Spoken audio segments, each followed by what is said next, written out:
எசேக்கியேல் 7ஆம் அதிகாரம் 7ஆம் வசனம்.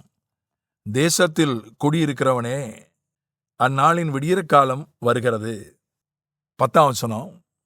இதோ அந்த நாள் இதோ வருகிறது, அந்நாளின் விடியற்காலம் உதிக்கிறது, மிலாறு பூக்கிறது, அகந்தை செழிக்கிறது. விடியற்காலம் வருகிறது அப்படின்னு திரும்ப திரும்ப சொல்லப்பட்டிருக்கிறது. என்ன நடக்குமா? மிலாறு பூக்கிறது. மிலாறு என்றால் ஆங்கிலத்தில் ராடு அப்படின்னு போட்டிருக்கு. தடி. தடியும் கோலும் என்னை தேற்றும் என்று நாம் வாசிக்கிறோம். நமக்கு நல்லா தெரிஞ்ச வசனம். மிலாறு என்பது அது ஒரு சிட்சையை குறிக்கிற ஒரு வார்த்தை. மீகாவினுடைய புஸ்தகம் 6ஆம் அதிகாரம் 9ஆம் வசனம், 1079வது பக்கம்.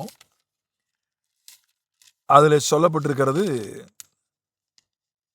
மீகா 6ஆம் அதிகாரம் 9ஆம் வசனம், கர்த்தருடைய சத்தம் நகரத்தை நோக்கி கூப்பிடுகிறது, ஞானமுள்ளவன் உம்முடைய நாமத்தை மதிப்பான், மிலாற்றிற்கும் அதை நியமித்தவருக்கும் செவி கொடுங்கள். மிலாறுன்றது ஒரு பிரம்பு மாதிரி. பிரம்பை கையாடாதவன் தன் மகனை பகைக்கிறான் என்று சொல்லப்பட்டிருக்கல. பிரம்பு மாதிரி. பிரம்பு இல்லை, பிரம்பு மாதிரி.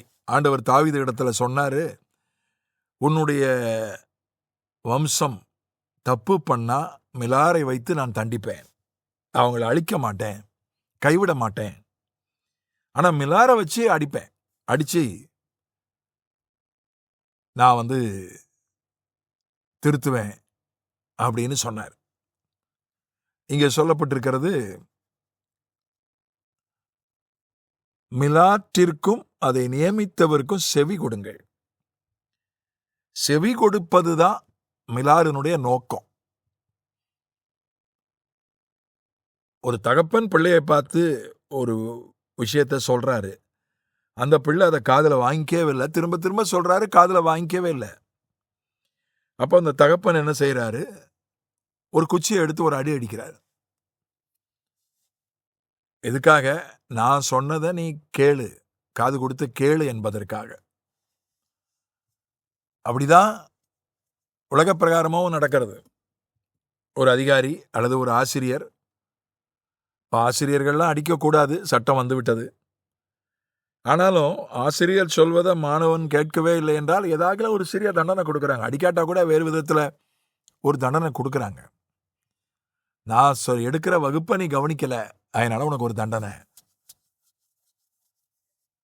ஆண்டவர் என்ன சொல்றார்? மிலாற்றுக்கும் செவி கொடுங்கள், அதை நியமித்தவருக்கும் செவி கொடுங்கள்.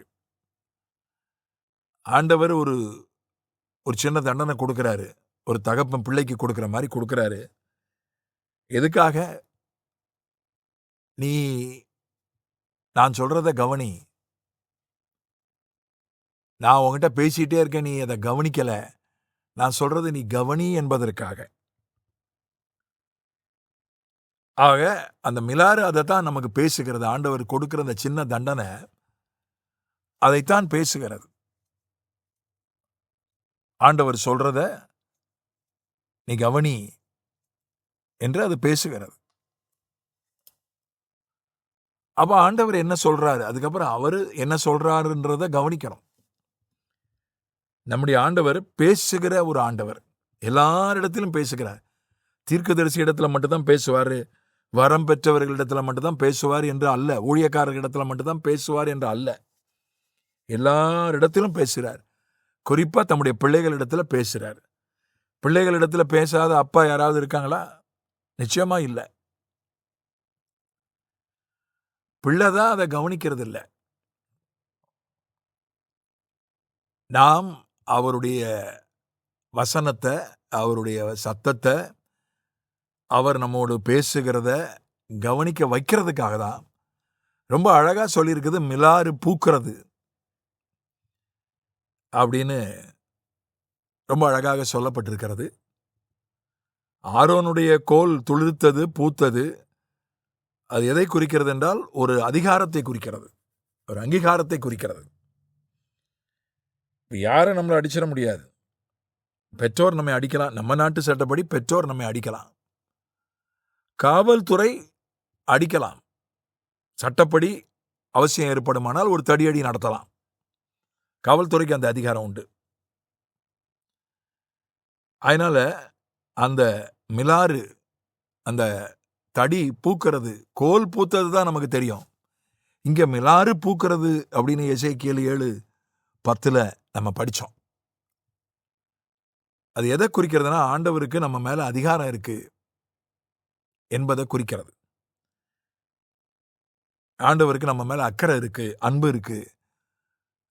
ஒரு பிள்ளை எல்லாருக்கும் கிடைச்ச சிக்ஷை உனக்கு கிடைக்கலனா நீ பிள்ளையே இல்லை அப்படின்னு நம்ம வாசிக்கிறோம். நீதிமொழிகள்லையும் எபிரேயர்லையும் படிக்கிறோம். அது உறவு இருக்கு, அதிகாரம் இருக்கு, அன்பு இருக்கு என்பதைத்தான் அந்த மிலாறு பூக்கிறது என்பது குறிக்கிறது. ஆகவே ஆண்டவர் நம்மை சிட்சிப்பதும் அவருடைய அன்பின் அடையாளம்தான், அதிகாரத்தின் அடையாளம்தான். ஆமென்.